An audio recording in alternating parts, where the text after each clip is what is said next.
ഉദയഗിരിജയുടെ നീചമുഖം പുറത്തായതോടുകൂടി ഒളിവിൽ പോയ ഗിരിജയും മകനും ഇപ്പോൾ എവിടെയാണെന്ന് പോലും അറിയില്ല.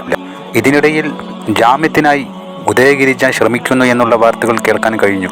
ഇവരെക്കുറിച്ച് ഒട്ടേറെ കേട്ടാൽ പകച്ചു പോകുന്ന തരത്തിലുള്ള വാർത്തകൾ പുറത്തു വന്നപ്പോഴും പലരും ഇവരെ നിഷേധിക്കുന്നുണ്ടെങ്കിലും പലരും ഇതിനിടയിൽ ഇവരെ ചേർത്ത് പിടിക്കുന്നത് കണ്ടു.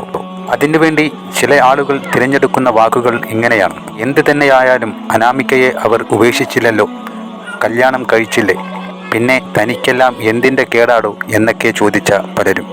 ഏതൊരു സാഹചര്യത്തിലാണ് ഉദയഗിരിജയും മകനും ഇത്തരത്തിൽ അനാമികയെ വിവാഹം കഴിച്ച് തൻ്റെ വീട്ടിലേക്ക് കൊണ്ടുപോകുവാനുള്ള സാഹചര്യം ഉണ്ടായി തീർന്നത് എന്ന് ഇന്ന് പുറത്തു വന്ന ഒരു വീഡിയോ കണ്ടാൽ വ്യക്തമായി തന്നെ മനസ്സിലാകും. യൂട്യൂബിൽ ഇവർ കാണിച്ചു കൊണ്ടിരിക്കുന്ന സ്നേഹപ്രകടനങ്ങൾ എല്ലാം വ്യാജമാണെന്നുള്ളതും അത് മാത്രം കണ്ടാൽ മതി മനസ്സിലാക്കുവാൻ മാത്രം.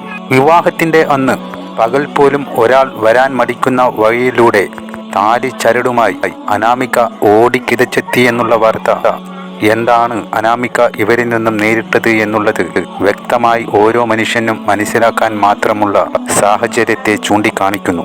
ഗർഭം പുറത്തറിയും എന്ന് മനസ്സിലാക്കിയ ഉദയഗിരിജയും മകനും അനാമികയെ വിവാഹം കഴിച്ച് വീട്ടിലേക്ക് കൊണ്ടുപോയപ്പോഴും അവൾക്ക് സ്വൈര്യം കൊടുത്തില്ല എന്നും ഈ വാർത്തയിൽ നിന്നും നമുക്ക് മനസ്സിലാക്കാൻ കഴിയുക. കൂടാതെ ഉദയഗിരിജയുടെ അനാഥാലയം ആദ്യം പ്രവർത്തനം ആരംഭിച്ച കെട്ടിട ഉടമ പറഞ്ഞതും വളരെ ഞെട്ടിക്കുന്ന കാര്യം തന്നെ.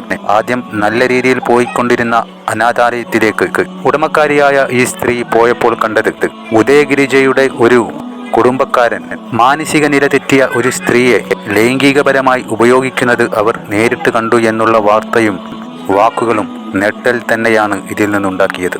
കേരളം ഒന്നടങ്കം വാഴ്ത്തിപ്പാടിയതും അനാമിക എന്ന അനാഥയായ കുട്ടിയെ ചേർത്ത് പിടിച്ച ഉദയഗിരിജയുടെയും മകനായ വിഷ്ണുവിൻ്റെയും നല്ല മനസ്സ് കാരണം.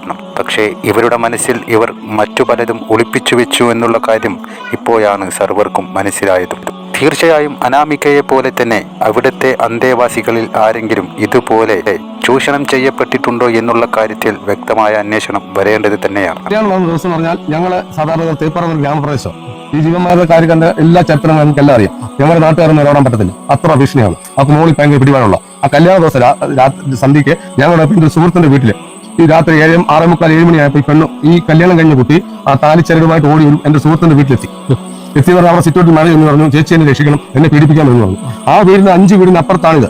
കാടും തോടും കടന്നു വേണം കയറാൻ. അവിടെ പകൽ പോലും മനുഷ്യർ പോകാത്തൊരു സ്ഥലമാണ്. ആ സ്ഥലത്തോടാണ് ഇവിടെ ഓടി വന്നത്. കല്യാണ ദിവസം രാത്രി 7 മണിക്ക്. അപ്പൊ ഞാനും എന്റെ സുഹൃത്തും കൂടെ ജംഗ്ഷനിൽ ഇരുന്നപ്പം ഇവിടുത്തെ അന്നമാമ എന്ന് പറയുന്ന ഒരു സ്ത്രീയുണ്ട്. ആ സ്ത്രീയോട് പറഞ്ഞ മാമ ഞങ്ങൾക്ക് പേടി അമ്മാമ വിളിക്കാൻ പറഞ്ഞ് ഫോൺ കൊടുത്തു. വിളിച്ചപ്പോൾ അവിടെ നടക്കുന്ന പൂരപ്പാട്ട് മൊത്തം നമ്മൾ കേട്ടോണ്ടിരിക്കുക ഫോൺ സ്പീക്കറായിട്ടേക്കുക.